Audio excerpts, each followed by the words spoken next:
crap, garbage, junk in the theater all year long, just sitting there screaming my head off at the junk that has to fill my head. Remember King Kong? Remember Ferris Bueller? Remember War Games? Remember Ready Player One? I think it's safe to call that a guilty pleasure movie. Now, I like the film for its unapologetic mashing of geeky odes spanning from Gundam to Krull, but also there's undeniably some embarrassing storytelling. One of the many problems with the movie is that most of the challenges for the hero Wade involve pop culture trivia. Wade is portrayed as the real deal geek. He's the dork who watched every movie, played every video game, and read the most comics. Well, okay, not every title, just, the main ones that are concerned with the geeky pop culture zeitgeist of the digital realm known as the Oasis. Seeking to take over the Oasis is Nolan Sorrento, a greedy CEO. Sorrento is portrayed as evil because he wants to turn the Oasis into an advertising dumping ground, but also, he's not a real geek. He pretends to understand John Hughes movies and classic video games to deceive Wade into believing he has the Oasis' best interests at heart. Sorrento is what pop culture fandoms refer to as a tourist. A tourist is typically defined as an unwelcome newcomer to a fandom who is inflammatory or uninformed on the subject. Bear in mind that not knowing a wealth of pop culture trivia does not make you an interloper if you want to partake. Some dedicated hardcore fans might argue otherwise, but that's a mindset that only further stokes gatekeeping and isolation. You do not need to read every issue of Action Comics if you want to watch and discuss the latest Superman movie. However, Sorrento is an interloper for pretending that he understands the Oasis and its geeky iconography. He's only pretending for his own financial gain. He is a villain who does not care about being seen as a less astute geek. Lying about his geek cred serves his greedy ambitions to invade the Oasis and remove its ad-free utopian freedom. This is why pointing out tourists is not so much about not knowing every pop culture detail. It's more about the intention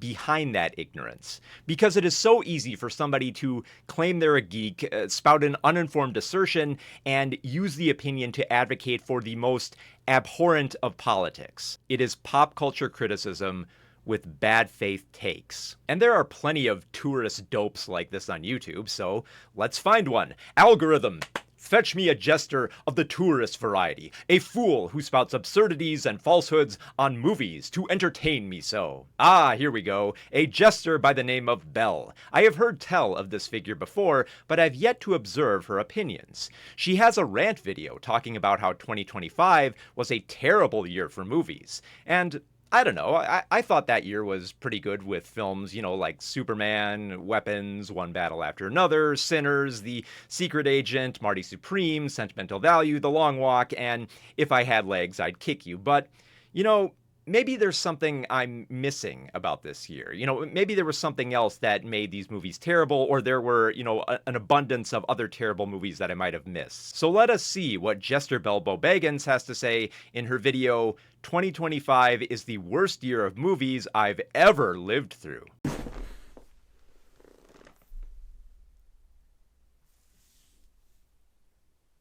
Oh, okay, this must be serious. I mean, she's holding her head in her hands. Well, let her rip, Jester Belfry. Air your grievances and make your case. Since we've just had Halloween, and now that we're coming into the fourth quarter, the biggest time of the year for movies, and going into a 2026 that is going to be quite different, I thought it would be a good time to just express what I've been feeling this year reviewing movies. Okay, that's a bit of an odd time to review the year in movies. I say this usually because the best films of the year, the movies that studios expect to win awards, tend to be released in the final months of the year. So she's really jumping the gun here, considering this video debuted with 2 months left in the year. 2025. 2025 is the worst year for movies and movie watching that I have ever experienced in my life. Okay, that's a very bold claim and a bit of a hot take. Very well, Jester Belzer. Make your case. Now, when I was really little, my parents didn't take us to the movies as much. That's why it became such a novelty for me, because I didn't get to go so much when I was younger. But, ever since more so in my teen years, I've just been an avid moviegoer and trying to check the box of all the big movies to see each year. And each year, there would always be something for me. Not to say that there weren't years that disappointed in the past, but there would always be something.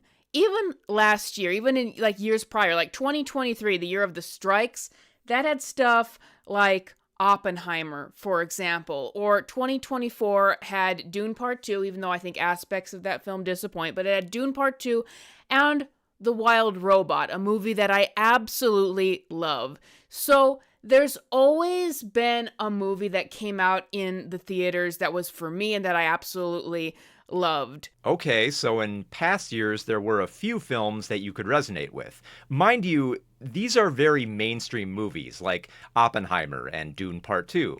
And even if you're looking at 2025 from that narrow vision, there are still some good mainstream movies that American audiences gravitated towards. We had the movie Sinners, an original horror film that brilliantly wove music and cultural concerns within a vampire horror story. We had Superman, which reinvigorated general audience interest in DC Comics movies. And speaking as a fan of the Superman comics, that film was such a treat. Weapons was another dose of original horror from Zach Krieger, and it was a fantastic film with great offbeat direction. One Battle After Another was a highly reflective and engaging thriller from Paul Thomas Anderson, which debuted in IMAX, no less. But maybe those films just didn't work for Jester Belladonna of Sadness, and she'll explain why. 2025, sometimes, and I just have learned not to listen to this, sometimes I get people like, you only give negative reviews towards movies. And it's like, well, that's because there has not been a single movie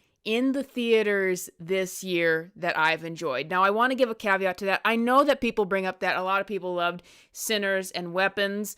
I have a little bit of a line in terms of what I'm going to watch in theaters. Real ones will remember I didn't go see Deadpool and Wolverine because the humor was not my taste. Sinners and Weapons, there were a couple things in it that I thought I don't want to see that in the theater. I will probably watch them now that they're on streaming and I can skip through them, but... Oh, okay, so you didn't watch the films that most people seem to enjoy from 2025. So what qualifies you to say that 2025 was a terrible year for movies when you haven't watched the most talked about movies? And the year wasn't even over when you recorded this. I'm sorry if you just decided to duck out of the theater because you weren't interested in Sinners or Weapons, but considering that those are the most talked about horror films of 2025, you should probably watch those films if you're going to, make such a blanket statement about the year in movies. You are really showing your ass here by admitting that you haven't seen the most popular movies of the year when that's kind of your whole deal. In the past, it used to be if there was a movie where maybe it's really good, but maybe the content isn't your taste or you're not comfortable with it, then there's something else for you, right?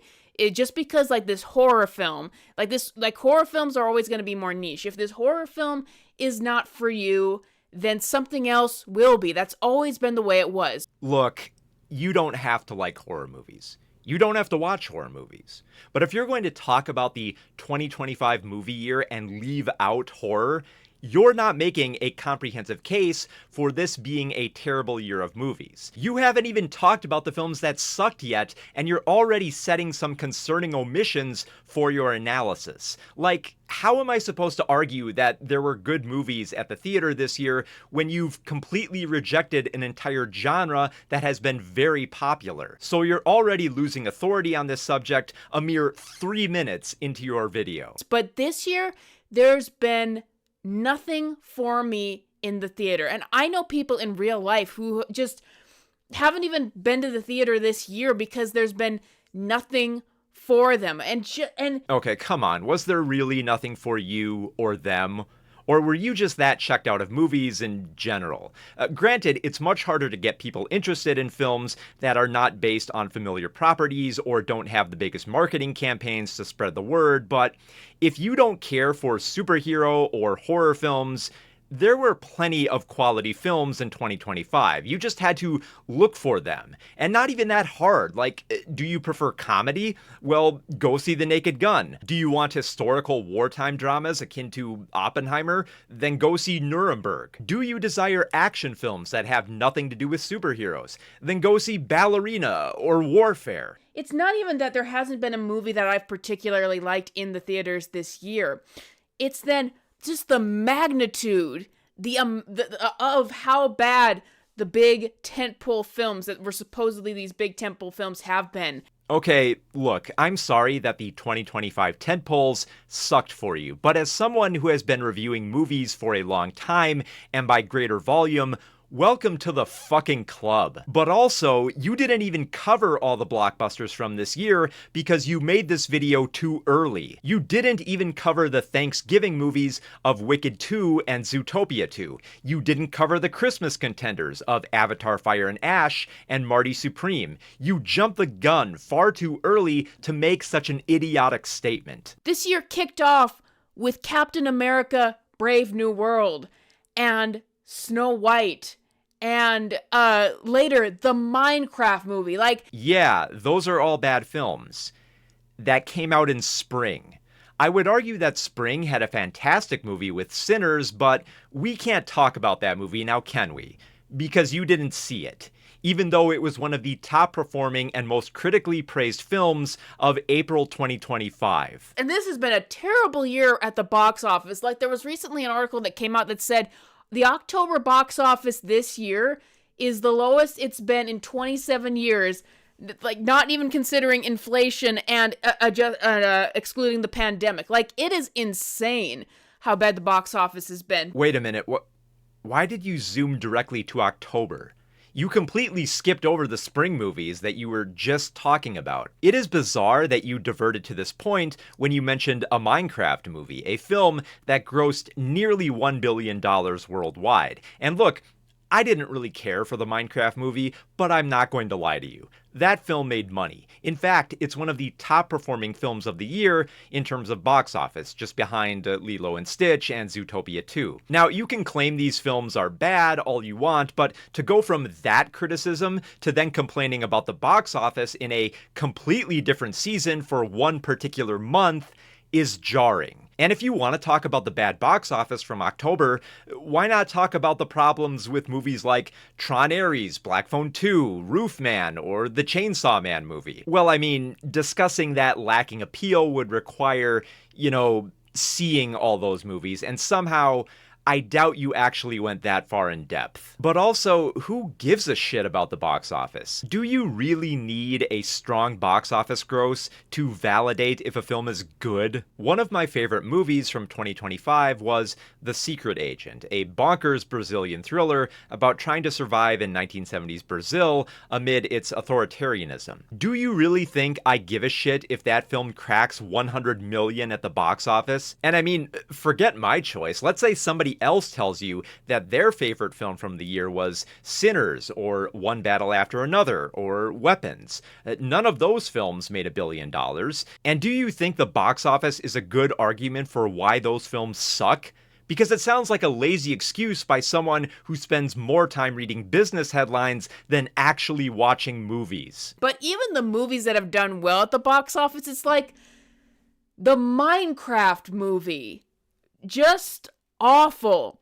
And then Lilo and Stitch live action that completely changed the ending and the point of that film. That's the highest grossing film of this year so far. Yeah, people keep returning to crap they recognize. They fall for nostalgia, but Jester Labubu, come on, do you seriously think you're any better? You won't watch an original film like Sinners or Weapons for what I can only assume is that you find the horror genre icky. You have nothing to say on Sinners or Weapons, but you apparently have plenty to say on Fantastic Four and Superman. Even the films that they said were better. Fantastic Four, I do not think is a good movie. It failed the Fantastic Four again. Superman, I think, is even worse than Fantastic Four. I think that Superman is an absolutely terrible film, even as the Superman fans were trying to defend it. But it's just like everything this year has been a disaster. Just to clarify here, you think that Superman and Fantastic Four have been a disaster because you didn't like them. Not because they were box office failures, I mean, they weren't, but you just didn't like them. And one of the films that I was actually looking forward to because the trailers look good was Tron Ares. The trailers of that look good, and then we all know how that turned out. JesterBell Lugosi, you were just complaining about how Disney fucked up films like Captain America 4, Lilo and Stitch, and Fantastic Four. Why are you now disappointed that after a string of bad movies from 2025 from a studio that has consistently disappointed you, that they also didn't deliver on a Tron sequel? At some point, the onus is on you for being duped. It's just been insane, like how nearly every single tentpole blockbuster that isn't horror has just become this disaster of quality this year. How would you know that? You didn't watch Sinners or Weapons or Bring Her Back or Black Phone 2. How would you know if these films are good? Are you only judging by box office? Because we've already established you don't give a shit about that, since a Minecraft movie and Lilo and Stitch are two of the biggest box office titans of 2025, and you found those films to be disappointing. Even by your own dumbass metrics that you've established, you can't stick to a cogent idea to form your thesis for this video. I have never lived through a year where there just hasn't been one movie in theaters that I've actually liked. I know I liked K-pop Demon Hunters, but that was streaming on Netflix, and even though I liked K-pop Demon Hunters, and I think it's a great movie, I don't think that I've been as involved with the mania behind that as other people are. And that's okay. It's okay if you like something, but it's not necessarily your new mania. But like, that was a streaming movie. I mean, K-pop Demon Hunters did eventually go to movie theaters, but even with that exception, are you seriously telling me you enjoyed no other film at the theater in 2025? If that's true, I suppose I could look at your 2025 videos and see nothing but disappointment. Let me take a look here. Let's see. Let's see here. Oh, wait, hang on. You did like F1, that racing movie with Brad Pitt. That was only in theaters. Oh, and also, you did like Guillermo del Toro's Frankenstein, which was in theaters before going to Netflix. So you're already lying in this video based on your other videos. Jester Bellapalooza here must really be counting on her audience having amnesia. But this time, this article finally acknowledged, hey guys, a lot of these films that have been coming out haven't been resonating with audiences, which I guess is a nice way of saying they're trash and audiences don't like them. And which films, specifically from October, were not resonating with audiences? You covered Tron Ares, but not much beyond the movie just being bad. It might have something to do with being a sequel to a Disney film from 15 years ago that was rather polarizing at the time. It might also have to do with the movie starring Jared Leto and its concerning aspects of him, well, being Jared Leto. It's also very amusing that in order to prove that 2025's box office was abysmal, you had to specify one specific month through that article instead of highlighting the rest of the year overall, which you couldn't do because the year was not over yet. Yeah, there aren't a lot of films out there that resonate with audiences.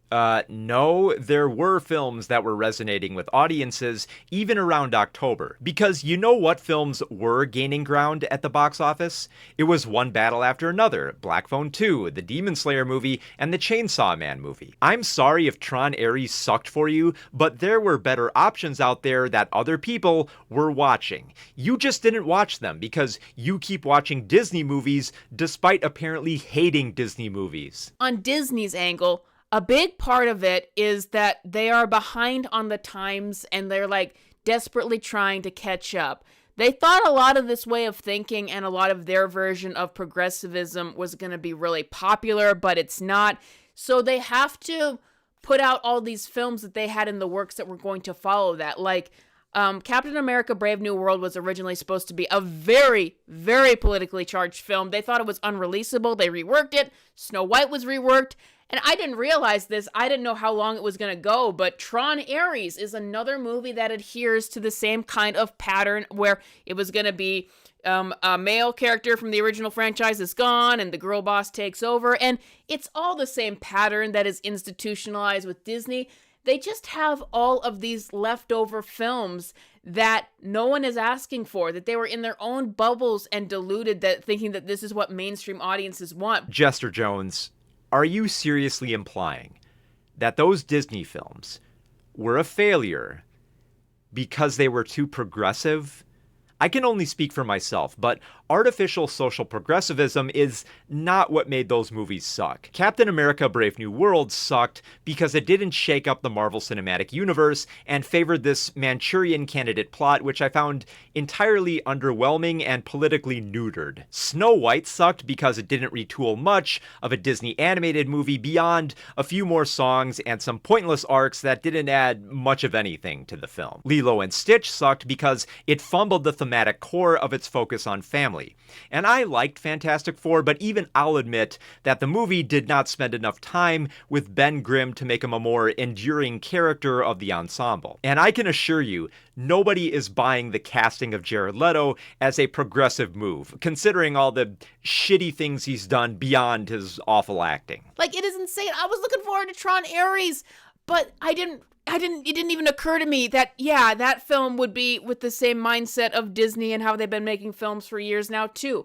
And who knows how many of those films are less. I thought that we were just going to have Brave New World and Snow White and then we'd be done with it. We've been moving on, but no.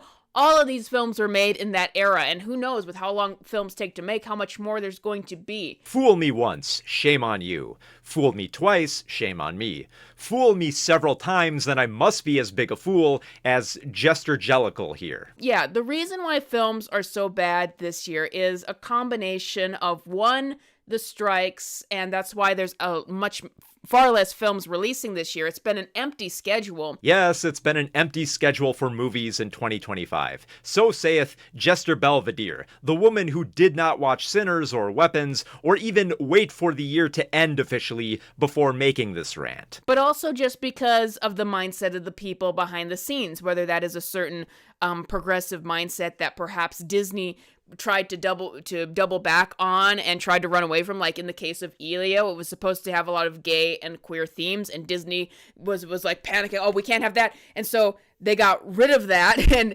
the I'm not saying that I don't think that the original Elio film was going to be good. I don't think that at all. I don't think for one second that would. I guarantee that as Disney is running scared from that would have been very controversial. That would have been a disaster too. But the thing is, I think that Disney, when they have these people behind the scenes who have like these progressive themes that they want to put in these movies and such, just taking them out, just gutting the films isn't going to all of a sudden make them better. It might make them a bit less controversial, but when you just take a completed film, whether it would have been good or not, and in this case, I just don't think these films would have been good, and just gut them of all their themes, like that, you just can't rework these films all of a sudden. You're just gonna take away what the intentions of the authors were, and just leave these hollow shells behind. Wait, if Elio was going to be bad with or without queer themes, why would progressivism be the issue?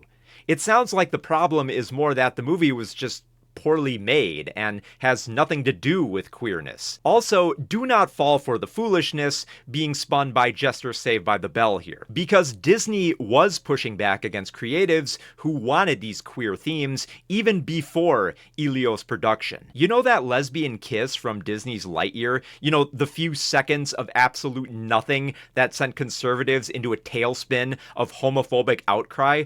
Well, Disney wanted that scene cut, but it remained after those at Pixar argued for its inclusion. So no, Disney did not go full-on gay with their movies, since a mere 1-second kiss required the staff to rally for it to be in the movie. But of course, Disney's queer themes would be considered too much if you're so homophobic that same-sex hand-holding or a little peck on the cheek is skating the edge of indecency. But I would say the main cause, apart from the strikes, is just the complete out of touchness of the people behind the scenes, and that they just do not have writers and people working on these films with ideas and vision that actually reflects what a lot of people in real life want to see. Ah, yes, it's the filmmakers who are out of touch with what the people want to see. Unlike JesterBell Pudding here, who is in tune with the audience's desires. Well, with the exception of Sinners and Weapons. And likely the vast majority of films that came out this year that weren't Disney. If Disney is so out of touch, why was their most successful film Lilo and Stitch, a remake that you despised? Technically, Zootopia 2 made even more money, but it wasn't released when she made this video. But for the sake of argument, why were Lilo and Stitch and Zootopia 2 the studio's biggest box office hits of the year? Why did those films succeed where Disney's Snow White and Tron Ares did not? Well, when comparing the films, it's not hard to find the reasoning based on what they're drawing from. Zootopia 2 was a sequel to a Disney film from 9 years ago that was critically praised and grossed over $1 billion. Tron Ares is a sequel to a movie from 15 years ago with polarizing reviews and a gross of less than $500 million. It also downgraded with the casting of Jared Leto, and it was directed by Joachim Ronning, a director most notable for Disney live-action sequels that you've probably forgotten about. Lilo and Stitch likely drew audiences for the same reason that all Disney live-action remakes bring in the families. Nostalgia. Millennials who grew up with Lilo and Stitch in 2002 likely wanted to share that experience with their kids, just as they turned out for remakes of Beauty and the Beast and The Lion King. Comparatively, the live-action Snow White remake does not have the same level of nostalgia. Everybody who originally saw Snow White when it first came out in theaters is dead. That's pretty depressing now that I say it out loud. So you can really tell how out of touch somebody is when they use the box office to argue about the declining quality of movies.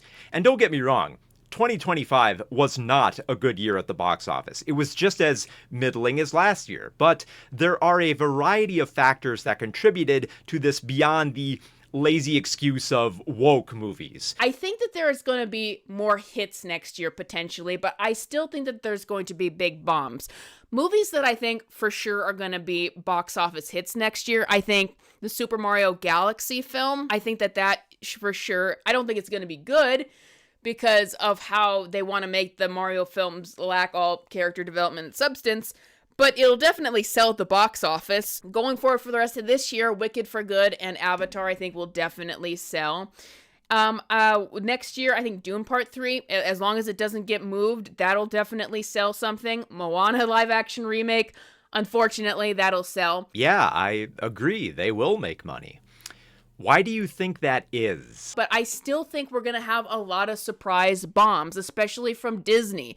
I think that people are going to be just awed at how bad Mandalorian and Grogu as this Disney Plus streaming movie in the theaters, how badly that is going to do. And I think that is going to create such a conversation about what has happened with Star Wars since it's going to be its first film back in theaters after all of these years. And what's your proof that it's going to bomb? I mean, I've read speculation that the film won't crack $1 billion and might only reach $500 million, if that.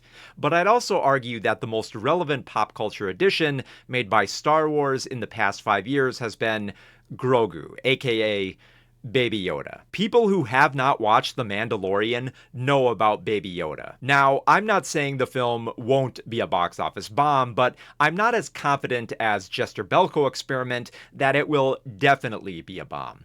Because in her mind, it has to be a bomb, and it has to be a poorly made film so that she has something to talk about. Other films, I think that they are going to be in awe at how poorly Doomsday is going to do, because that is a film that I'm not saying it's going to do as badly as Mandalorian Grogu, but that is the first film from the Avengers that essentially doesn't have the Avengers. Had she waited just 2 months, just a mere 2 months, she would have seen the first trailers for Avengers Doomsday, which revealed Steve Rogers and Thor. You know, the Avengers you keep bitching about not being in this film. Maybe you should actually wait until there's more information before you say dumb shit like this. And it doesn't have any build up with the mainstream public. And it's like when I talk to people in real life, just casuals Like, they checked out of the MCU back and at Endgame. Like, people aren't paying attention or caring about this movie. So while I think that we're allegedly getting a trailer for it with Avatar, I think that that's going to get a lot of discussion. I don't think that this movie is going to do well. Yes, let us gauge how well this Marvel movie will do by talking to people who no longer go to Marvel movies since Endgame, and didn't contribute to 2021's Spider-Man No Way Home, which made nearly $2 billion. It's not like that's a terrible way to gather information on a piece of media. What a fascinating method. I think I'll use it myself and go ask some adults who haven't watched anime since high school if they're excited for the new season of anime. That'll prove my point that nobody is excited for anime anymore. Doomsday, I think that there's probably not going to be anything controversial in it in terms of like all of these meta culture war battles that movies have become, because I think that this is the first film that they've made after all of that stuff. Unless, of course, there's a same-sex couple who holds hands or give a little peck on the cheek. Because if that queerness most mild graces the screen, then the culture war is on for folks like Jester Bozo here. Even still, I wonder how many more films in Disney's arsenal are these films that were going to be a bit more heavy on the messaging that they've gutted. Like, I've been wondering that about the upcoming Zootopia 2, because the original Zootopia was so heavy with political messaging. I'm sure they must have done that with the sequel. I wouldn't be a bit surprised if that's part of the reason why a sequel got greenlit. But then I'm wondering, is this going to be another film where they gutted some of those themes, and we're going to see that in the final film?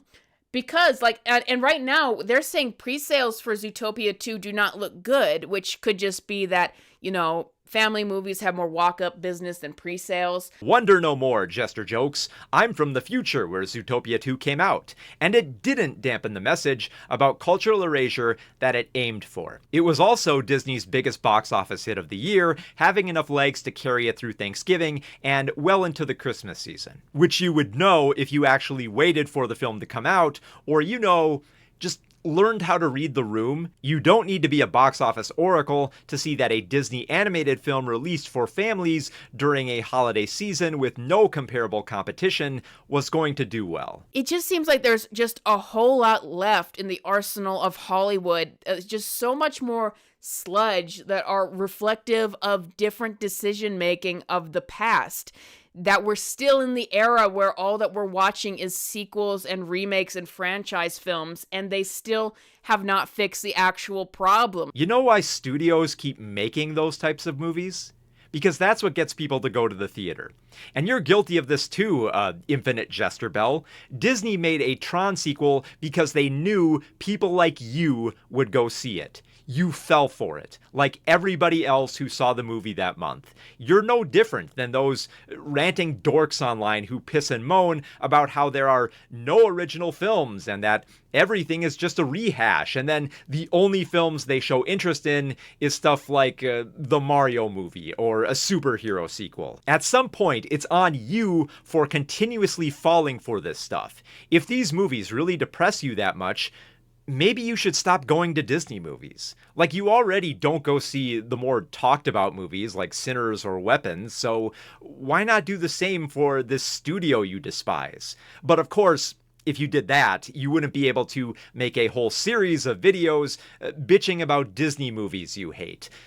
This is the box you built for yourself. Like, I just don't see an end for this bad quality that is before us. And it's just so obvious to me more than ever how things have changed, where I'm just thinking about how, you know, years ago, you used to get bad movies like Aquaman and Captain Marvel and Venom to sell. It's cute that you think the worst movies of the 2010s were only superhero movies. You couldn't even pretend that you watched anything more than that. Like, it wasn't that long ago that the box office was thriving, and all these decisions have just destroyed it. Oh yeah, the box office was just destroyed, and people aren't going to movies anymore. Well, except for Spider-Man No Way Home. That film made nearly $2 billion, but that's it. Well, okay, there was Avatar: The Way of Water, which also made over $1 billion, but that's another exception. Okay, fine, a lot of people went to go see Barbie and Oppenheimer for the whole, you know, Barbenheimer double feature thing. But okay, outside of those exceptions, there were no other successful films in the 2020s. Okay, fine. The Mario Brothers movie did make, once again, the overall box office is struggling, but minimizing the issue to merely being a product of bad movies is far too reductive that it's a childish perception of the problem. I still think that it is very important. It's very important to keep up the shared experience of the theater, the shared experience that people lost because of just how bad it's gotten and how bad the quality of these films are and that they're just not reflecting us. I still think that it is very important to keep that alive. Why do you even care about the movie theater at this point if you only go there for Disney movies you hate? And I was just so happy to see how many people wrote to me after my video a couple videos ago where I talked about my filmmaking ambitions and what I've done in the past and what my ideas in the past were and what I am doing going forward. And I want to tell you guys, I just really appreciate all of you guys who wanted to become a part of that. And what I want to say right now is, what I'm working on is just finishing the last revisions. Oh, okay. She still wants you to go to the theater for her film. That's what's being sold here. So let's skip her whole plug. How long is it going to take you to actually realize what you need to do? And what you need to do is not go to AI. You need to get rid of the idiots who are currently writing your films that are antithetical to what the audience actually wants to see. And you need to get new creatives who can actually make good works and are actually in touch with people.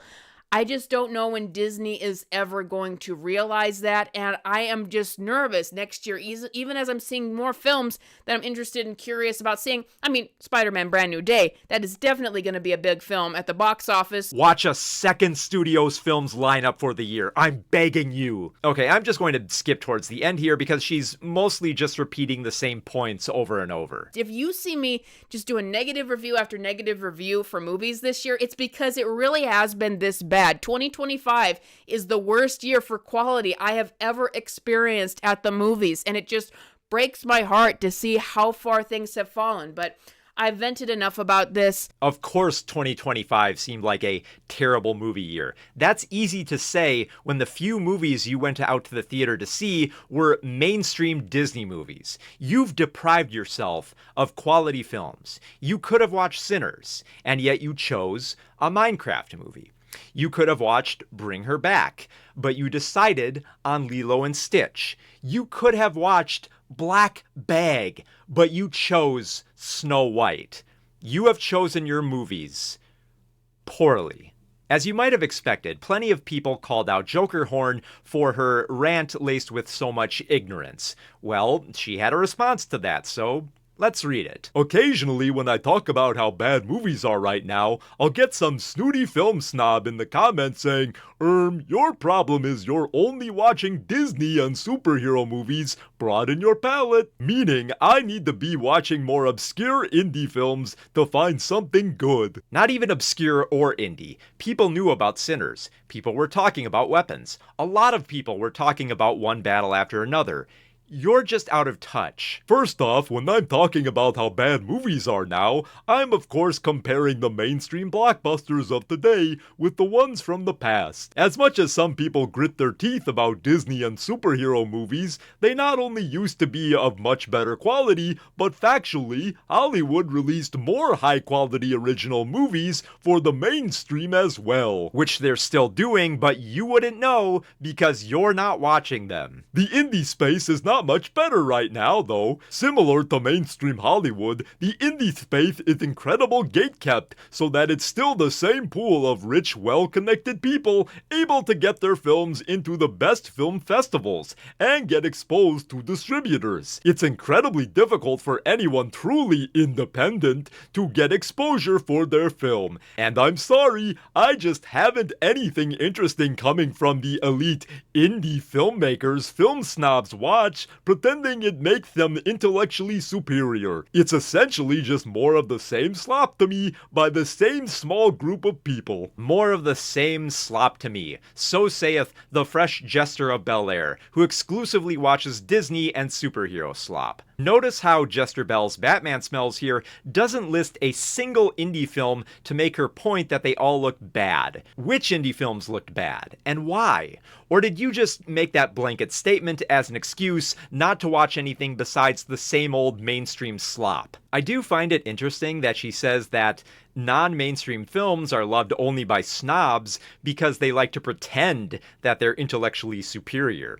It's a tone that is reminiscent of the time Bill Maher gave his opinion on Akira Kurosawa, a director of movies he has not watched. Kurosawa is one of the most important directors that you need to pretend you care about.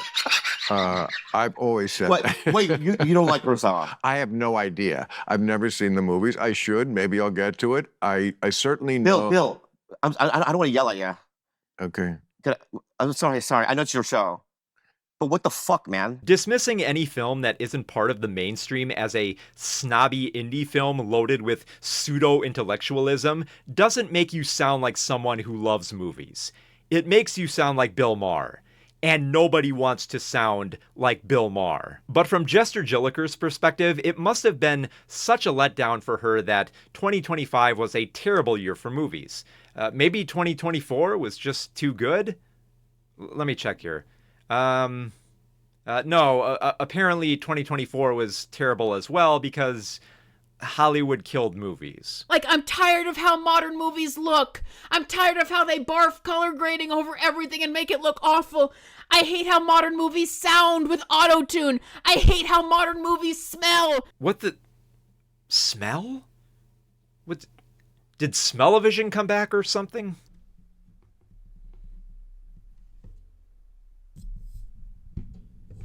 Did she smell a movie just now?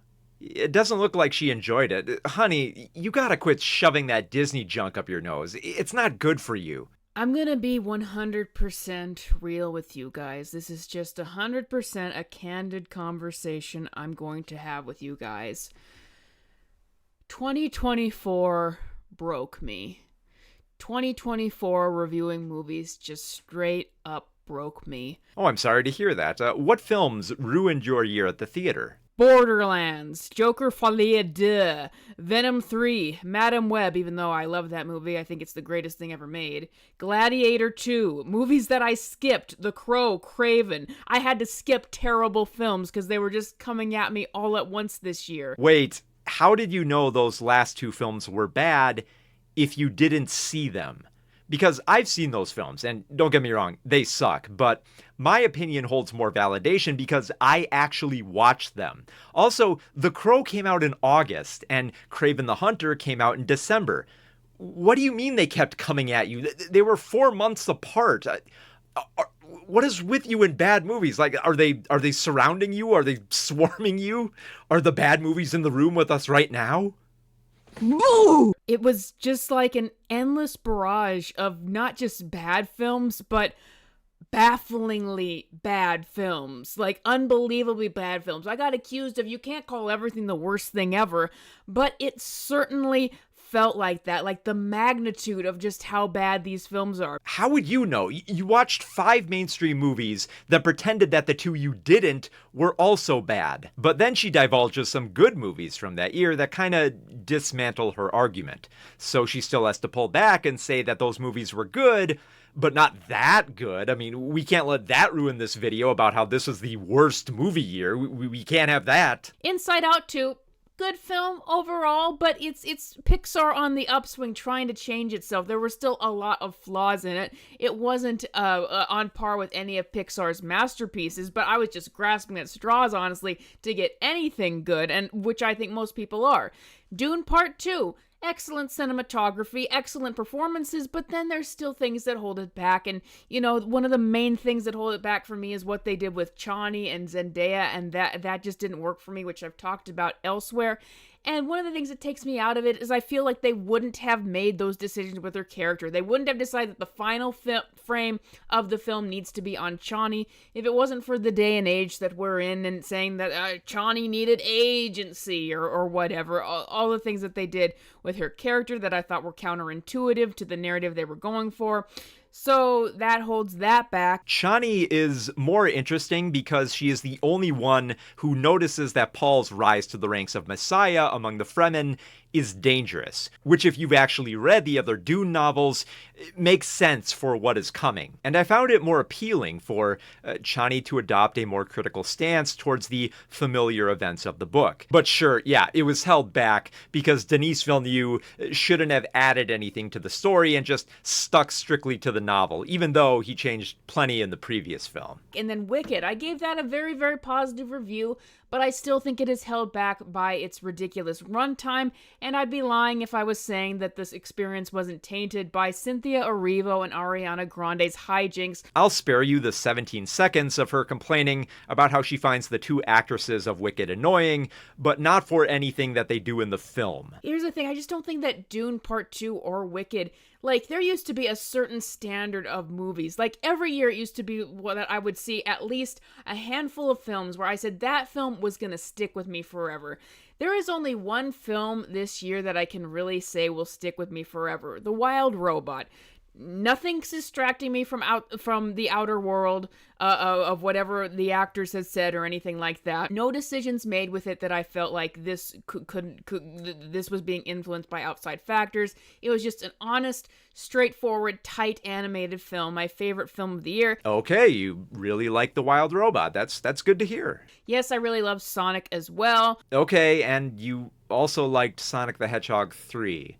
I gotta tell you, I'm not buying 2024 as a terrible movie year that broke you. There hasn't been anything in years to really ignite a fire in people and make them really excited for movies in general again. The year prior of 2023 saw Barbie and Oppenheimer, two of the highest grossing and award-winning films of that year. Now, as we consider that, I want people to consider the quality of movies a decade before 2024. I was in a conversation with my sister about this and about how good the movies in just 2014 used to be, and I want to read to you the movies that we were getting in that year compared to 10 years later. The Lego Movie, Captain America Winter Soldier, John Wick, Whiplash, Interstellar, Paddington. Okay, yes, Paddington did come out in 2014 in the UK. In the United States, however, we did not see Paddington until 2015, which you would know if you saw the film in the theater that year. Gone Girl, Nightcrawler, X-Men Days of the Future Past, Godzilla. Wait, hold up. That's the wrong Godzilla poster. That's clearly Godzilla x Kong: The New Empire. It says so right on the poster. How did you make such a big error like this? Big Hero 6, How to Train Your Dragon 2, Guardians of the Galaxy Volume 1, The Battle of they can't all be winners. Can't all be accurate either. But it's like, this year, when the list of Razzie nominations came out, there were more recognizable movies on the potential Razzie nomination shortlist than there were on the potential Oscars contenders or the Golden Globes, which are going on right now, which I don't care about. Okay, I think that says more about the movies you watch than it does about what the Academy nominates. Even on the Oscar contenders, it's mostly, like never before, it's movies that I just cannot recognize at all more than any other year, and even the ones that are on there feel like just a courtesy to try to get people to watch, and not movies that are really that high a bar. Then maybe you should watch them instead of complaining about how you don't recognize these movies. I really think you should watch films like Anora, The Brutalist, Conclave, if not to understand the accolades, then at least to watch some better films. But also, you said you don't care about the Oscars. So why do you give a shit about the nominations? So we get some more whining about 2014 being a better movie year, and then Jester Bellagio showcases how bad she is at recommending movies. And like, I was talking to a friend, and she knows what I do, and she hadn't been to the theater in a while, and she's like, is there anything that I'm missing? Is there anything me and my family should go see? And I told her flatly, no. It's like, there's some movies that come out like Nosferatu or The Substance, and they're technically well made, but it's like you can't, let's say, recommend them to people with kids. They're not bring the whole family to see them. It's like, even then, with some of the good films that come out, it's like, but they're not for everyone. And there's so few good films that come out and even get the marketing push behind them, even play in enough theaters, that it's like there's just not enough for anything. My sister hasn't been to the theater since Dune Part 2 because there's been nothing that she's been interested in. And this is the longest stretch since then. Please do not seek movie recommendations from Jester Buffet. buffoon. She exclusively watches mainstream crap and actively avoids better films, and instead of actually watching new movies, she decides to retreat to the old. And this year, the movies that have stood out to me the most are the ones in the past. Popeye! But you don't know what that movie is? It's a movie from decades ago with Shelley Duvall. Yes, Jester Baba Booey, I know about Popeye. I know enough about it that you buried the lead by not highlighting Robin Williams in the central role. She then spends over a minute just gushing about Popeye's production design and how we don't see that quality in movies nowadays, without offering any direct comparison. I also find it snobbish that she acts as if her audience hasn't heard of Popeye. To all the fans of Jester Jelly Belly here, I want you to know this. This is how little she thinks of you. She then boasts about Clint Eastwood's Unforgiven and then brings up his recent film Juror Number 2. This year, he did a movie called Juror Number 2, and I watched it, and I thought it was pretty good. It was one of a few solid films that I saw this year. Well, then why didn't you recommend it to people? Like, I didn't see any videos from you on Juror Number 2. I did, however, see plenty of videos about you ranting against Rachel Zegler and James Gunn and Star Wars. Golden Globes are on tonight, and every time I see all these actors and producers and people, just putting on these fancy dresses and stuff and mouthing off of these very expensive-looking venues, I'm just thinking, what are you celebrating? What are you glamorizing? There's no glamour to Hollywood right now, if there ever will be again, because all of the magic has been sucked out of movies. It's something that people don't love anymore. No, it's something you don't love anymore. Or at least it's a medium that you need to convince others not to love anymore for the sake of your YouTube channel. What am I supposed to think of these events? Todd Phillips given complete control of a movie, one of the few directors given complete control of a movie anymore, apart from someone like Clint Eastwood who actually does a good job, and he spits in the audience's face? How are we supposed to celebrate all of this when you allow something like that to happen? Oh no, another franchise film was bad. Whatever will we do? And now it's time for some performance art, with Jester Boom Shakalaka's one-woman performance of Online Lady Mad at Cinema. I can't describe it. I'm just so filled up with everything modern movies as I've been just sitting through endless deluge after deluge of utter crap, garbage, junk in the theater all year long, just sitting there screaming my head off at the junk that has to fill my head. Like, I'm tired of how modern movies look. I'm tired of how they barf color grading over everything and make it look awful. I hate how modern movies sound with auto-tune. I hate how modern movies smell. I just want to escape from them. And scene. Okay, I have some notes on your performance. First and foremost, stop. Secondly, if you're going to stress how 2024 was a terrible year, don't meander from your point with films you like or older films that don't correlate. Thirdly, you want to establish authority, and you can't do that if you didn't watch the movies that you're talking about. And fourthly, find some new superlatives and pejoratives, like mix it up a little. Buy a thesaurus. From these two end-of-the-year rants, Jester Highway to Bell clearly lacks insight into movies. Her blind spots in talking about the medium reveal a self-induced rage that is built more on disengagement than anything else. Her problems within these videos, however, are fixable. She just has to watch more movies. I mean, the volume of film that she talks about in these videos is just pathetic. Those are rookie numbers. You gotta pump those numbers up. So let's look at a subject that can't be resolved with mere exposure. Let's see how she fares in this recent video regarding gender titled, "Why Are We Afraid of the Alpha Male Hero Anyway?" This video starts with her discussing Paramount's pledge to produce more media featuring alpha male heroes amid its attempt to buy Warner Brothers. She doesn't go into much detail about who was behind the pledge, namely Paramount CEO David Ellison. David was a failed actor and producer on the film Flyboys, who eventually formed his own production studio with Skydance Media, funded by his rich daddy Larry. The most concerning aspect of David is his affiliation with Donald Trump. And when I say that, I don't mean that David has played a few rounds of golf with Trump or that he donates money to the president's causes. No, Trump was directly involved with the merger evaluation for David. Even worse than that, David told President Trump that if he gained ownership of Warner Brothers and essentially CNN, he'd ensure that CNN would be nicer to the president in news coverage.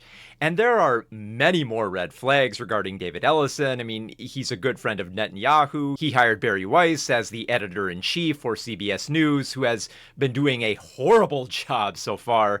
And also, David's father, Larry, has self-avowed as a Uber alpha. So that was cringe as shit. But I'm looking too deeply into a topic for a video that isn't going to talk about any of this. Jester Bellabong really just wanted to use this issue as a springboard to talk about alpha male heroes in movies, which, as you'll see, she doesn't fully understand. There were just all these articles pearl clutching about the idea that Paramount or any studio at all would want to focus on alpha male heroes for their movies. And I just had a question about that because I'm like, okay, why are we so afraid of that in the first place? Why are we pearl clutching about that? And what also brought it on is I recently watched the movie Die Hard. Believe it or not, it was my first time watching this movie. We didn't watch R-rated movies growing up, so I just finally got to this. Oh boy, I sure can't wait to hear what Jester Rubella has to say about alpha male heroes in movies, despite only having recently just watched Die Hard. It was Christmas time, so I finally watched Die Hard, and I have some things to say about it. First of all, Die Hard is a Christmas movie. Wow, you are really late to the party here. And now watch as she attempts to engage in the most tired movie discourse of the last decade. Die Hard is a Christmas movie, and anyone who says otherwise is insane. I heard someone say that you could swap out the holiday here for any other holiday, like St. Patrick's Day.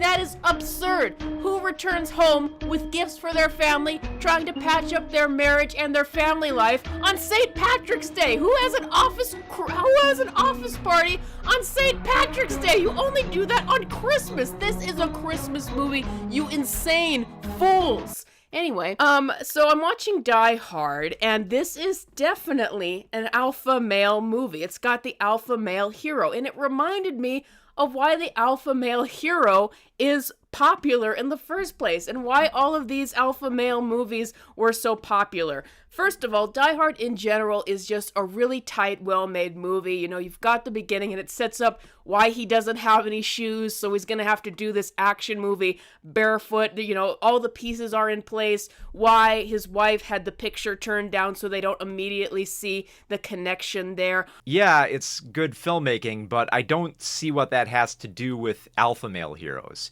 I know you're probably still, starry-eyed from having just watched Die Hard for the first time, but try to stay on point here. Why is the alpha male hero popular? Well, it's actually the superhero in general is just sort of an upgraded version of this. We like having a character that takes control of a helpless situation because we wish we had that. We wish we were that character. When you set it up, there's the office people, there's the terrorists, they're helpless to do anything, and then you have this super capable guy who can just talk down to these terrorists. Okay, first off, John McClane is not the most capable hero. Right from the start, John has problems.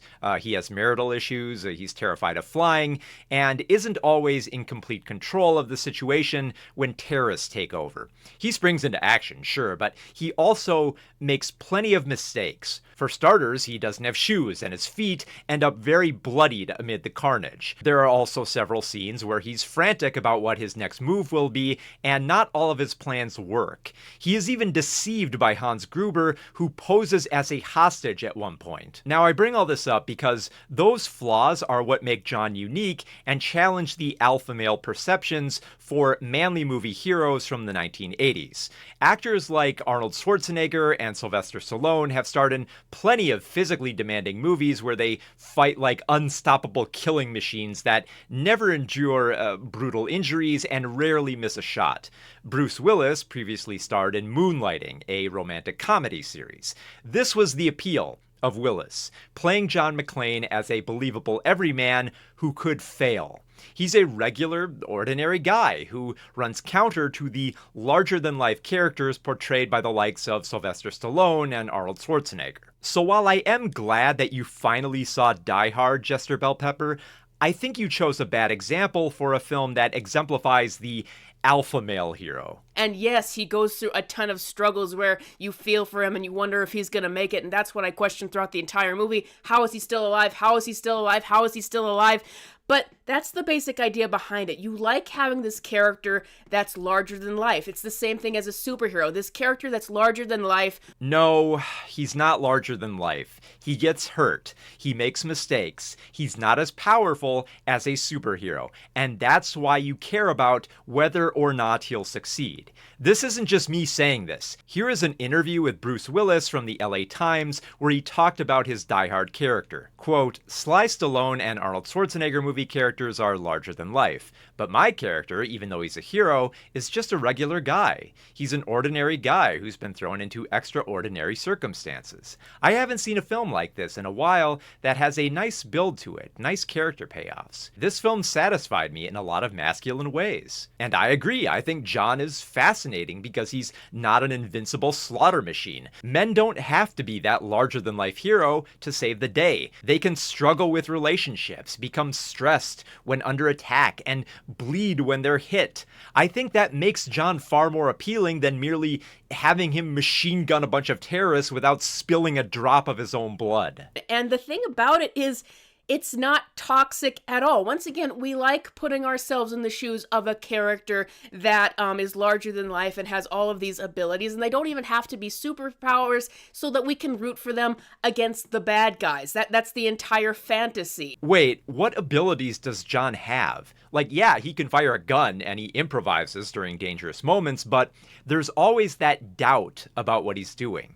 It's not that much of a fantasy, considering I don't think most people fantasize themselves as a hero where they painfully pull glass out of their feet. But also, there's all this talk about how this is like toxic, this sort of masculinity is toxic. And I just want to look back in the past and say, why? Wait, who was saying Die Hard was an example of toxic masculinity?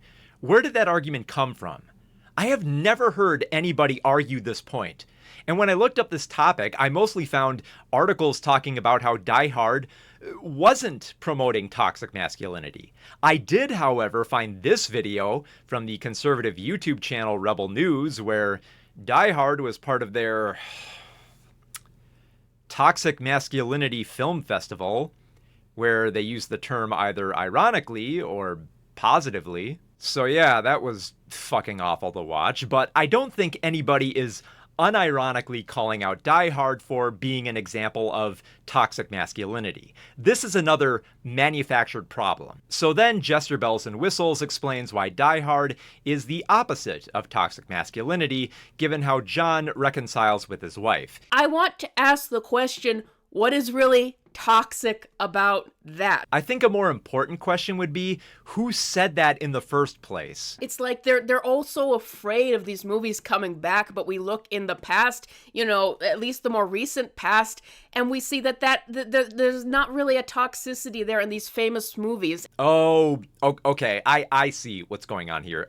You just read that people found the pining of alpha male heroes to be cringe, and you assumed that they were talking about Die Hard, because that's the most recent action movie with a male lead that you watched. And that's the thing. Die Hard, famously, a Christmas movie that people watch every year. So it's lasted even decades later, and people still love it. And I haven't seen anyone go after this movie, even though it is an alpha male movie. So I'm asking the question, What is really the negative element here? What is the toxicity? What is the fear behind this alpha male movie that we have that everyone loves? What is the problem of the persona of a character like John McClane being capable but still being flawed, still taking his licks, still being a character that we want to see succeed at the end? Nobody has this problem with it. You made up this problem in your head. Nobody is complaining that Die Hard is an example of toxic masculinity. You just jumped to that conclusion because you're a tourist trying to frame a narrative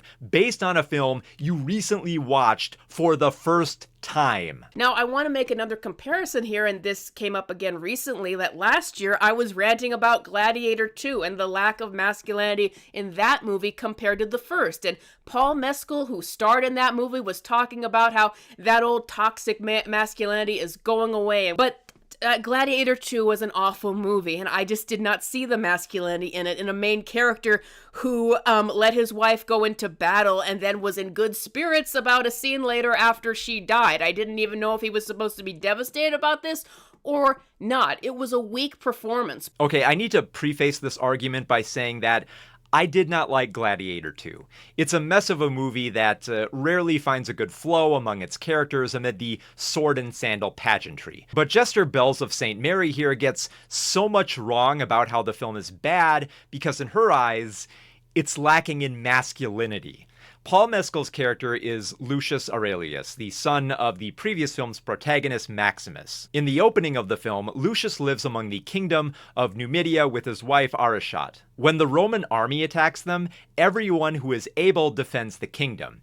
JesterBell Lollipop here frames Lucius as being happy that his wife goes off to war and dies, even though they are both fighting for their home.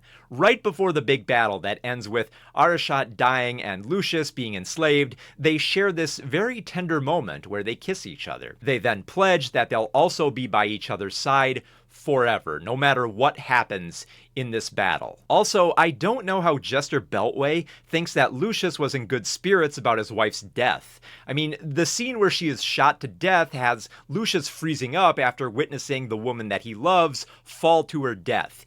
Immediately following Lucius being knocked out and into the sea, he witnesses a vision of death taking his wife away.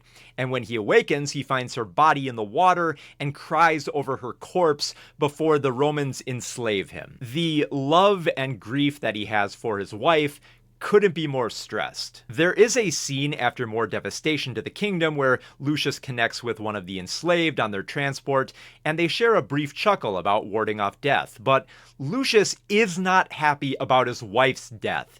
It hits him pretty damn hard. This isn't even an inability to read the film's nuances.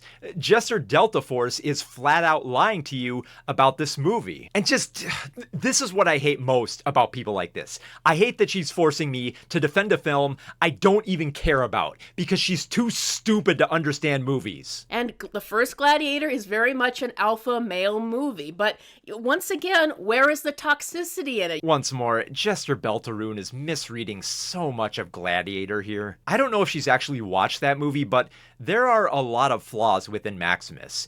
If he really was the alpha male hero, why was his rightful place as emperor stolen from him by Commodus? Why was he unable to stop the murder of his wife and child? Why did he succumb to his injuries and was then forced into fighting as a gladiator slave? He also dies after eventually defeating Commodus, having completed his revenge. Now, does that really sound like the alpha male hero that men want to be?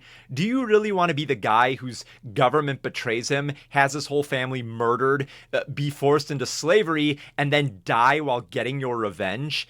It is a rather dark and depressing film in that regard that I would never want to be in the shoes of Maximus, even if I do get to, slice people up with a sword in a coliseum. I don't think it's worth it. And you can see now that as they actually went into the new form of masculinity, I guess they think we have now, they actually took away that moral center of his character by canonizing the affair. Okay, this is subjective, but I don't really think it ruins Maximus that Lucius succeeds where Maximus failed in taking the throne. Lucius doesn't even hate his father. I mean, his father's spirit inspires him, and by the end of the movie, he even pays tribute to him. So no, I don't think it's a tarnishing of the character of Maximus, considering that he was Lucilla's former lover, so it kind of tracks that Lucius would be his son. I realize it's another movie where a man's relationship with his wife is really put on a pedestal. And this is the alpha male hero that we're supposedly so afraid of from the past, that's supposedly toxic in some way. I do not believe that that is actually the case. Yeah, it's not the case, because nobody is saying this.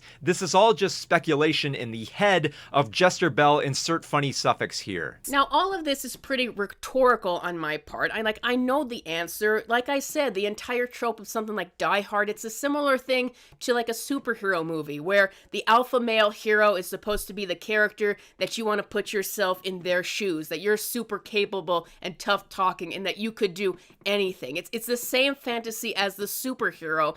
And I don't think they want that. I don't think it's about whether or not the male character is, noble at heart or moral or non-toxic. They just don't want the male character in a position of power and control, because that would ultimately be what you would get in those movies. No matter what, setbacks that the male hero has, ultimately we see them as a figure who does have the ability to exert some control out of an out-of-control, very dangerous situation. And I don't think that they want a male character in that positive position. I can name at least 36 films from the past decade featuring male characters in positions of power. And I could list them here, but I mean, what's the point? JesterBell here hasn't watched any of those movies, and she doesn't go out to that many films, and she's terrible at reading films, which is why she continues to say dumb shit like this. Though if you actually look at a lot of these original films, like, the toxicity that they claim was in these films wasn't even there. There is nothing negative about these heroes apart from the idea that people just don't like the norm of having the male character portrayed as strong and tough and in a position of power. They just actually don't like masculinity in general. It's not that it's toxic. But to admit that would be admitting that there's actually nothing wrong with these old masculine heroes, and there actually aren't good motivations behind the people trying to push that, and that there's actually nothing stopping us from doing the alpha male hero. In fact, it would probably make a lot of money if we went back to the alpha male hero, because it usually does. Okay, I feel like a broken record here, but nobody was complaining about this shit. Ever.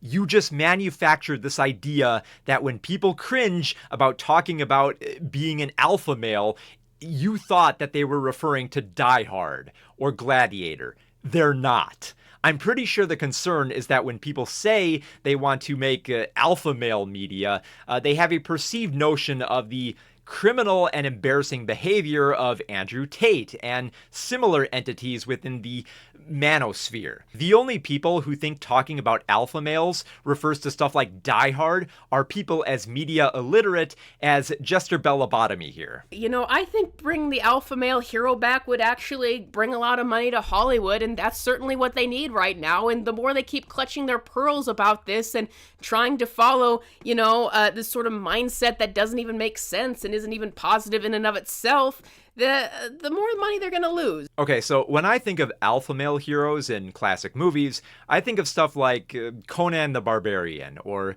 Rambo in First Blood Part 2. I don't think of Die Hard or Gladiator as examples of larger-than-life alpha male heroes, considering all the terrible stuff that happens to them and how much they get hurt. But this is the core problem with someone like JesterBell Lord of the Rings here. She doesn't have enough insight into male heroes in previous movies, having admitted that she's only recently watched Die Hard for the first time. And yet, she claims that Hollywood is losing out on a core demographic by not tapping a type of hero that she does not know how to read. And since we're on the topic, let's talk about a film that actually addresses toxic masculinity. The Art of Self-Defense is one of the funniest films I've seen from the 2010s. Jesse Eisenberg plays the timid Casey, an office worker who gets attacked by a gang. Trying to find a way to defend himself and feel more confident, Casey enrolls in a karate class run by a local sensei, played by Alessandro Nivola. The sensei doesn't just try to teach Casey how to fight, but tries to instill a perceived notion of masculinity. This includes such actions as listening to angry music, owning a more threatening dog, watching porn at work, and punching your boss. However, as Casey moves up the ranks at the dojo, he soon realizes that all his devotion to masculinity is a lie. The sensei is using his students for his own financial gain, either through selling tapes of the violence that he forces them to commit and extorting money from his students if they leave. Eventually, Casey realizes the game that's being played here.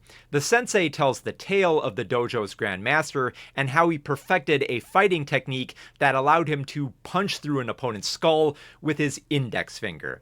But that technique is really firing a gun, which is what Casey does to the sensei. After then taking control of the dojo through their dumb rules, Casey passes the leadership down to Anna, a woman who is sexually abused and denied promotions despite her capabilities.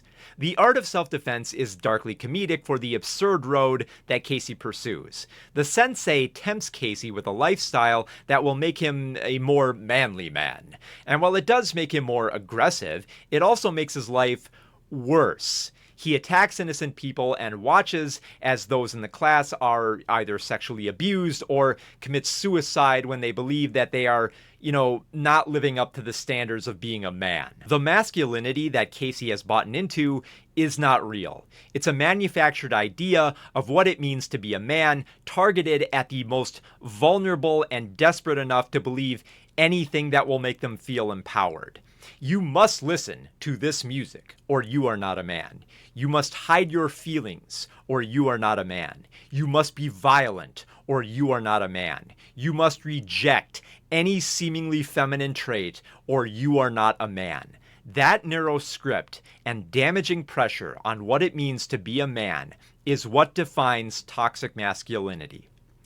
It's not Die Hard. JesterBell does not know what she's talking about when it comes to masculine portrayals in movies, but that ultimately doesn't matter to her. What she wants to sell you on is that movies have become less manly than the movies of the past. She does not make a good case, but she's not trying to convince those who are critical of movies and masculinity. She is targeting those who already believe this idea of masculinity being under attack by woke Hollywood and just want to hear it reiterated by her. And that is why for her video complaining about Anora winning the most Oscars, it's no surprise that she hasn't seen the film. Well, okay, she said she tried to watch Anora but found a movie with strip club scenes to be too icky. But that's not going to stop her from talking about the film and how she's mad that it doesn't demonize sex work. She also finds the term sex work icky as well, because it doesn't make the job of sex sound inhuman enough for her. And if you don't like sex workers, it's pretty bizarre that you'd watch a film by director Sean Baker, who is known for movies that feature sex workers as protagonists, which you would know if you watched more movies and weren't such an embarrassing tourist. This is not a video for people who have seen Anora and want to talk about it. This is a video for people who have not seen Anora, don't care to see Anora, and want to feel rewarded for their choice not to watch a movie. It's movie criticism for people who don't watch movies. So, morons. Now, if you're getting a little steamed at JesterBells of Steel and her lack of media literacy, she has apparently made a response to all these criticisms. So let us dig into her video, a response to the haters. If you're mad at me, watch this. And I get the feeling with how she framed this video, it's kind of like a hold your beer moment. It's like, oh, if you think you're mad at me now, check this shit out. You're always negative. You're way too negative. I do, in fact, do positive videos on my channel. I did a positive review for Dune. I did a positive review for Inside Out 2. I recently did a positive video about how I want the MCU to get better. I did a positive video that I worked on for like a week about the Star Wars prequels. I did a positive video about my favorite comics. Guess what? No one watched them. Because here's the problem. Even while I do positive videos on this channel, the YouTube algorithm never pushes them. The YouTube algorithm just does not push positive content. And I've heard that from other content creators in different spaces, that everyone thinks that they're negative all the time because the YouTube algorithm never pushes their positive content. And I don't really know what to do about that. Okay, so your excuse for being so negative towards movies is essentially the YouTube algorithm made me do it. And look, I get it. The algorithm does favor that type of video, but if you're only being negative for the sake of the YouTube appeal, that vitriol is going to come off less genuine over time. The performance is going to become so artificial for the sake of engagement that your credibility on these subjects is going to plummet. Do you really hate this movie, or are you just playing up that frustration for the views? That is my response to people who say that I'm always negative. It's like, I do positive videos, but when they go up, no one even knows they exist because the YouTube algorithm just does not push them to people, and that's very frustrating to me. And I don't want to just be negative here on here all the time, because that's not who I am all the time. But unfortunately, only my negative videos ever really get seen, and that's just very frustrating. But hopefully I'll crack the code to get some more positive content out there. But no, it is not that I'm just always negative, and it's not my fault that the YouTube algorithm only ever pushes negative stuff. So don't blame me, blame the audiences who only ever look for negative stuff, blame the YouTube algorithm and how it works. It is not that I'm always negative on here. It's not my fault that most of the videos are negative. It was the algorithm, and this is all your fault. Don't blame me for making these videos where I shit on movies I misinterpret or don't watch. I have no control over what I produce for my channel, so I can't be held responsible for the videos I make or the words I say. This is all your fault! You grifter! You're a grifter! You're just grifting on everything. You grift. That's how you get your views. Okay, this one is the one that I wanted to address the most, because I have heard the word grifter so overused. I have heard anyone who has any kind of online presence, doesn't matter what niche they're in, doesn't matter what kind of content that they're promoting, I have heard literally everyone in every space today accused of being a grifter. For those who don't know, grifter means you basically just say and do things not because you believe them, but just because you're trying to make money, just because you're trying to get attention. I mean, you just said you made negative videos because they garner the most attention. You even blame the algorithm for making those videos. And while I don't think that's enough to warrant the label of grifter, you certainly do seem like a grifter based on the artificial problems you created and the refusal to engage in movies you write off as bad. Here's the problem with that. Now, I think that the word grifter has kind of lost all meaning, because when people use it, I'm like, do you mean anybody who is trying to get views or subscribers for their channel or their content or whatever? Or do you mean the people who are legitimately lying and saying things that they don't even believe just to get clicks? Because there is a difference. Because in terms of trying to get build an audience for your platform or whatever, literally everyone is trying to do that. And I think it's funny when people accuse me of, for example, you did Acolyte videos because you thought they would pick up on the algorithm. I mean, yes. I mean, it's funny that people use that as kind of a gotcha. Like, you did this because you thought it would get a lot of views. Ladies and gentlemen, we got her. Call the feds. She wants views and subscribers for her channel. No, a grifter is not just someone who wants views. But if you attain those views from either lying to your audience or selling them a faux solution to a self-constructed problem, that's what makes you a grifter. Writing off that descriptor as merely wanting views is as disingenuous as saying that hucksters of phony medicine are just people trying to make money. Like, they're just, like every other capitalist. There's a lot more that goes into defining grifters and their motivations, so I'll refer you to Anthony's video on the subject, and you can find a link to that video in the description below. So then there's this long rant from Jester Bojangles where she stresses that she's only talking about stuff she's passionate about, but also still chasing the algorithm. She then admits to some ignorance here that I'll acknowledge does run slightly counter to the grifter accusation. So You can disagree with my opinions, and you could even think that I said the stupidest thing that you ever heard in your life, but just know it is always coming from a place of honesty. And for the last time I'll say it, that is the most satisfying way to run a YouTube channel. Yeah, I don't think this entirely writes her off as a grifter, though. I mean, it's not like a grifter is going to come out and say, I'm just lying to you for your attention, because that runs counter to their whole operation. Like, a snake oil salesman is not going to admit that they're selling you worthless crap. But if she really is speaking with 100% honesty in everything that she says, then she's just dumb. Because why else would you talk about Anora if you never finished watching it? Who cares if the movie won the Oscar for Best Picture? Do you really hate the Oscars that much to talk about a movie you never cared to finish? Or did you just need to talk about it because it was trending? Because if your passion only lies in being angry at mainstream movies, including movies you don't watch or fully understand, then it really does make you come off as a very angry person who does not enjoy the medium. It's so hypocritical to say that you mean the things you say in your videos, but also that you're really not that angry all the time, as though you were only playing a character. So let us see how Jester Belligerent responds to the criticism that she's too negative. One of the biggest criticisms, if not the biggest criticism I've ever received on my channel and continuously received, is that I'm just too negative. And I've heard other YouTubers in the movie space get that criticism, and I've heard other YouTubers in general, whatever niche they're a part of, get that criticism that they're just too negative, that they just need to create more positive videos. And that is a frustration to me, because as much as I get these criticisms, I'd like to point out I do make positive videos, and they never get the viewership that the negative videos get. Yeah. We've heard all this before. You'd like to make positive videos, but it's the YouTube algorithm's fault, not yours. Let's find another excuse here. Here is the reality that the criticism that YouTubers only ever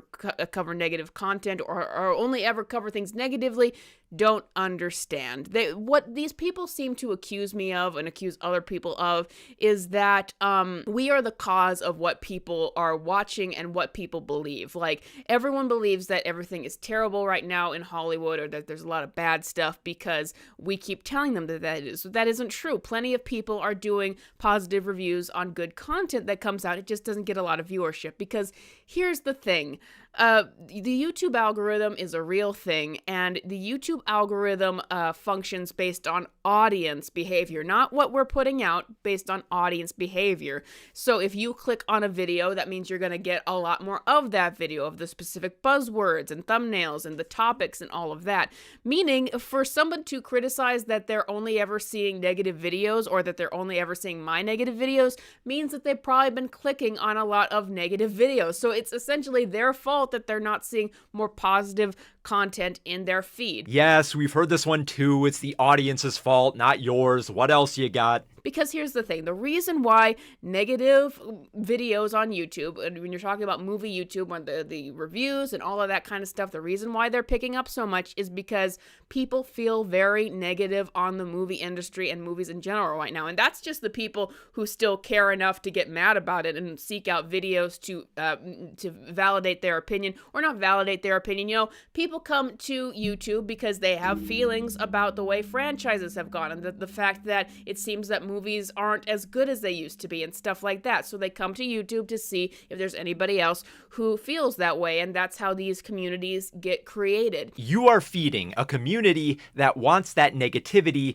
validated. You've consistently proven from the videos I've watched to be incredibly wrong about movies, in effect, spreading misinformation beyond a subjective viewpoint. You also run your mouth about movies you admit you either haven't watched or never finished, to say nothing of the films you have watched and misinterpreted. The community that you've fostered from this type of commentary will be grossly misinformed about movies, incurious about the medium, and become even more media illiterate. She then gets all nostalgic for the days when there were popular YouTube channels that talked positively about movies. But I do think she's painting the past to be way more flowery than it really was. Even though there were problems with movies in the 2010s, they were not anywhere near the way they are today. People still had a lot of films they were excited about that they wanted to go see, like when Star Wars The Force Awakens was coming out. People were still positive once upon a time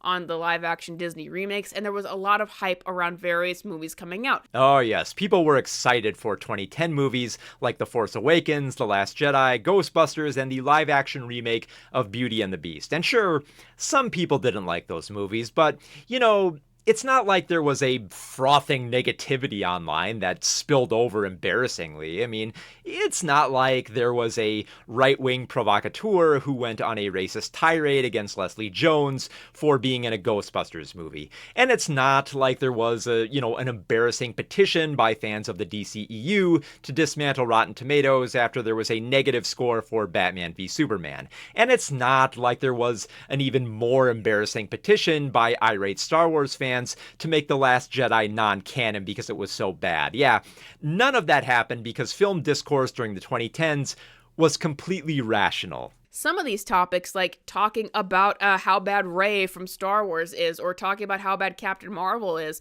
like, I think that my videos on female characters actually probably would have done a lot better if they were closer to that time, because that was a topic that was still fresh. But now, like saying that Star Wars is dead or something like that, people have been saying Star Wars is dead for almost a decade now. Like, it's been a long time at this point since Star Wars The Last Jedi. So a lot of these topics have been kind of talked about to death, and Marvel as well. They've been talked about so much that people are getting tired of it. So in that sense, I think that the movie space on YouTube is getting smaller because the industry is getting smaller. Yeah, that daily rage bait got boring, but it also became far less credible as the narrative grew ever more implausible to maintain. Because if you frame your YouTube channel based on getting mad about Star Wars, Marvel, and DC on a weekly or even daily basis, the more you're going to just start making shit up for attention.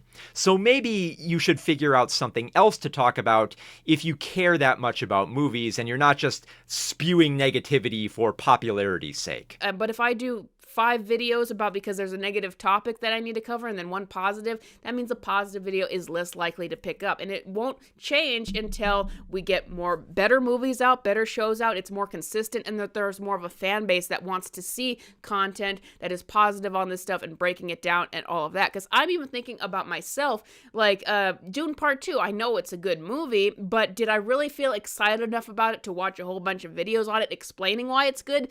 No. Okay, so now you're part of the problem? And I'm hoping that maybe one of these days when we get to a time when there is more positive content, that maybe some of my positive videos that I did in the past will finally pick up. But that's just not the reality now. And the fault is not of us YouTubers. The fault is of the audience. Okay, so now it's the audience's fault? Again? So it's not really a fault. It's just the reality that when the movie business isn't in a good space, then more negativity around it is going to abound, and it's going to pick up on the algorithm, and it's going to keep feeding into itself, and it's not going to change until movies change, until audiences start seeking out different kinds of videos on YouTube. And so that's just the reality. I'm not being too negative. I am making videos on different subjects. It's just that the negative ones are always going to be the ones that pick up more because they are the ones that the audience is seeking out. But I just wanted to get that off my chest. Stop blaming us YouTubers for things that the audience is watching. If I wasn't doing negative videos covering the realities or what is going on in Hollywood right now, and in what bad shape the movie business is in, then somebody else would be doing it. If we weren't doing negative videos, somebody else would be. Okay, so you're just trend chasing like every other rage bait YouTuber. If we weren't doing negative videos, somebody else would be, because that is what the audience wants to watch right now. Or if no one was doing them,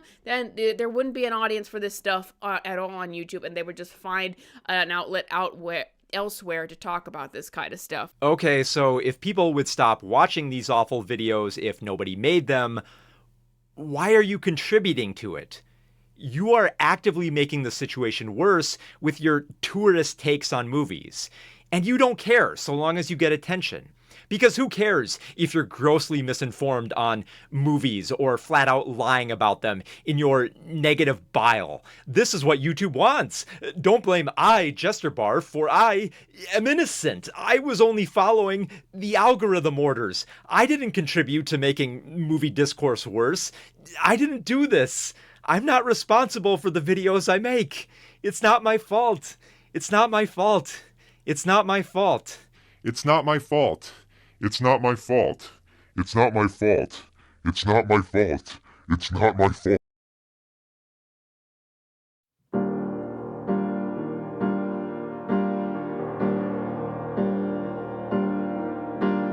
The best movie I saw in 2025 was Resurrection, an epic sci-fi drama from Chinese director Bi Gan. Taking place in a future where people have traded their dreams for the ability to live longer, one dying dreamer is granted one last experience of the sensations of being alive. Through a film projector installed in his body, the dreamer is treated to an anthology of stories that range from a conversation with a spirit to a romance with a singing vampire. And the film is mesmerizing. It's an ambitious, colorful, spiritual, and philosophical wonder of what movies can offer. The film's ending, where a theater showcases the end title card as the audience disperses and the theater decays, it's just such a beautiful reflection of our own mortality and how we experience so much through this medium. It is nothing short of a movie masterpiece that made me feel so good to be alive, and I've been trying to recommend it to as many people as possible. But JesterBell not only doesn't want to talk about films like this, but make you feel good for not even knowing about them. Even if she did watch Resurrection, which, let's be real, she won't, she would not make a video about it because it runs counter to what her channel was built on. She thrives on negativity, and her only excuse for her perpetual pipeline of rage bait sludge is that it's just the way the algorithm works. Jeepers Beepers likes to pretend that it isn't her fault and that someday the algorithm will favor positive videos about movies, and only then will she embrace more positivity in talking about movies. But that day will never come if she refuses to take action and continues to blame everyone else for the videos that she is producing. A paradigm shift is not going to ring your doorbell when it finally arrives. She has a platform where she could be a part of that change, but she won't do it. This is the box that she has built for herself. Much like the story of Resurrection, she has traded the dreams of genuinely talking about movies she loves for her YouTube channel to live a little bit longer. JesterBell has created a YouTube channel made by a tourist for tourists. Her channel is not bad because she hasn't watched as many movies as other film critics. It's bad because she refuses to grow. She is incredibly incurious about films and doesn't seem to expand beyond her lackluster understanding of the medium in forms past and present. And those who buy her rage bait are going to end up just as media illiterate as she is. JesterBell, it's not YouTube's fault that your channel is so negative, nor is it the audience or the movie industry itself. You chose to make these videos and further contribute to the toxic waste plaguing movie discourse. You made this bed, so don't complain that you now have to sleep in it. I hate how modern movies smell! Hey everybody, thanks for watching my video to the end. If you enjoyed it, be sure to like it and subscribe for more video essays and movie reviews that I do on this channel. If you're interested, I also have a Patreon below that grants you early access to some of these videos and some of my other writings. Thank you for watching. Go watch Resurrection. It's a fantastic film.